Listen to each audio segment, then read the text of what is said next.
नहाते समय पेशाब आना हर किसी की किस्मत में नहीं होता। क्या इससे भाग बदल सकता है? यही क्वेश्चन राजा जनक के मन में उठा। मिथिला नगरी का प्रभात था। पूर्व दिशा में उगते सूर्य की लालिमा पूरे राजमहल को स्वर्णिम आभा से भर रही थी। राजा जनक स्नान करके अपने राजमहल के उद्यान में टहल रहे थे। तभी उन्होंने दो सेवकों को आपस में धीमे स्वर में बात करते सुना। पहला सेवक बोला, भाई, मैंने अपने गांव के बुजुर्गों से सुना है कि नहाते समय जिसे पेशाब आ जाए वह बहुत भाग्यशाली होता है। ऐसा हर किसी की किस्मत में नहीं लिखा होता। डेली। दूसरा सेवक बोला, हाँ, मैंने भी यही सुना है। कहते हैं कि ऐसे व्यक्ति पर मां लक्ष्मी की विशेष कृपा रहती है। राजा जनक यह सुनकर विचार में पड़ गए। वे जानते थे कि समाज में अनेक प्रकार की मान्यताएं प्रचलित रहती हैं, परंतु वे बिना सत्य जाने किसी बात को स्वीकार नहीं करते थे। उसी समय उन्होंने अपने मंत्री से कहा, आज ही महर्षि अष्टावक्र को राजसभा में सादर आमंत्रित किया जाए। इस विषय का सत्य केवल वही बता सकते हैं। कुछ समय बाद महर्षि अष्टावक्र राजसभा में पधारे। पूरा दरबार उनके सम्मान में खड़ा हो गया।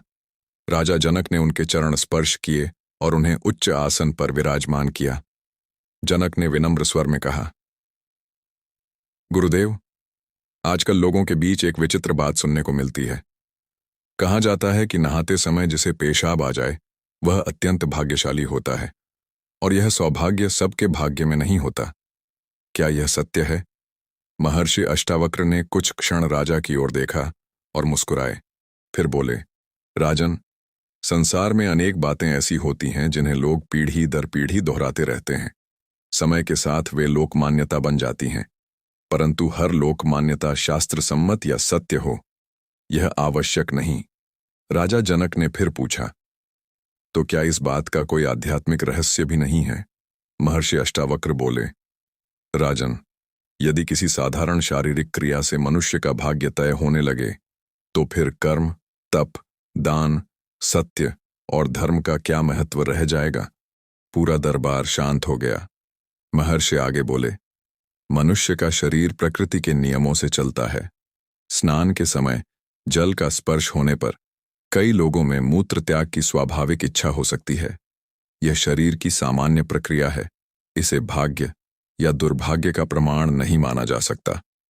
राजा जनक ने कहा, गुरुदेव, फिर लोग इसे सौभाग्य का संकेत क्यों मानते हैं?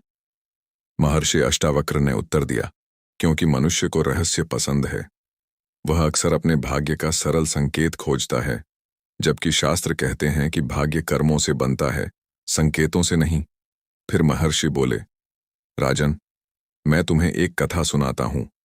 उस कथा से तुम्हें स्वयं उत्तर मिल जाएगा। एक छोटे से गांव में माधव नाम का युवक रहता था। वह बहुत आलसी था। काम करने के बजाय वह हर समय ऐसे संकेत खोजता रहता कि कब उसका भाग्य चमकेगा। कभी कोई कह देता कि अमुक पक्षी दिखाई दे जाए तो धन मिलेगा। कभी कोई कह देता कि कोई विशेष सपना आए तो सफलता निश्चित है। माधव हर बात पर विश्वास कर लेता। एक दिन उसने भी किसी से सुन लिया, डेली नहाते समय पेशाब आ जाए तो समझो किस्मत खुलने वाली है। उस दिन से माधव ने मेहनत करना छोड़ दिया। वह सोचता, जब मैं भाग्यशाली हूं तो मुझे मेहनत करने की क्या आवश्यकता। दिन बीतते गए। घर की आर्थिक स्थिति बिगड़ने लगी। माता पिता चिंतित रहने लगे, लेकिन माधव फिर भी कहता, मेरा भाग्य मेरे साथ है। एक दिन गांव में एक वृद्ध साधु आए। उन्होंने लोगों को जीवन का ज्ञान देना शुरू किया। माधव भी वहां पहुंचा। उसने गर्व से कहा, महाराज, मैं बहुत भाग्यशाली हूं। साधु मुस्कुराए। उन्होंने पूछा, ऐसा क्यों? माधव ने वही वायरल बात दोहरा दी। साधु ने शांत स्वर में कहा, बेटा, यदि भाग्य केवल शरीर की किसी सामान्य क्रिया से बनता तो संसार के सभी लोग बिना कर्म किए सफल हो जाते। माधव चुप हो गया। साधु ने उसे अगले दिन सूर्योदय से पहले मिलने को कहा। अगली सुबह साधु उसे खेतों में ले गए। उन्होंने किसानों को दिखाया। कोई हल चला रहा था, कोई बीज बो रहा था, कोई सिंचाई कर रहा था।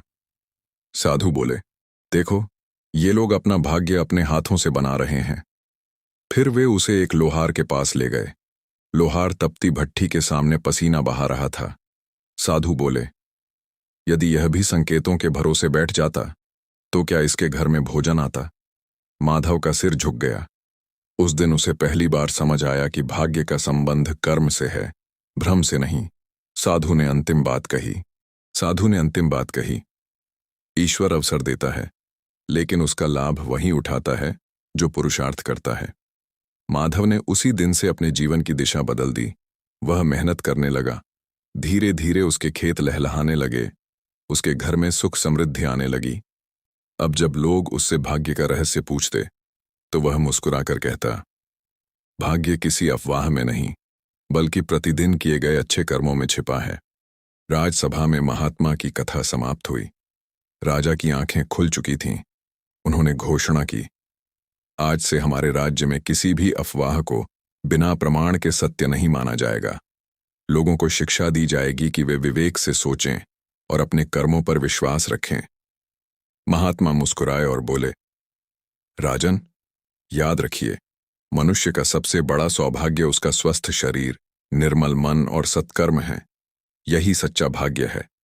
सभा में उपस्थित सभी लोगों ने एक स्वर में कहा, सत्य ही सबसे बड़ा प्रकाश है।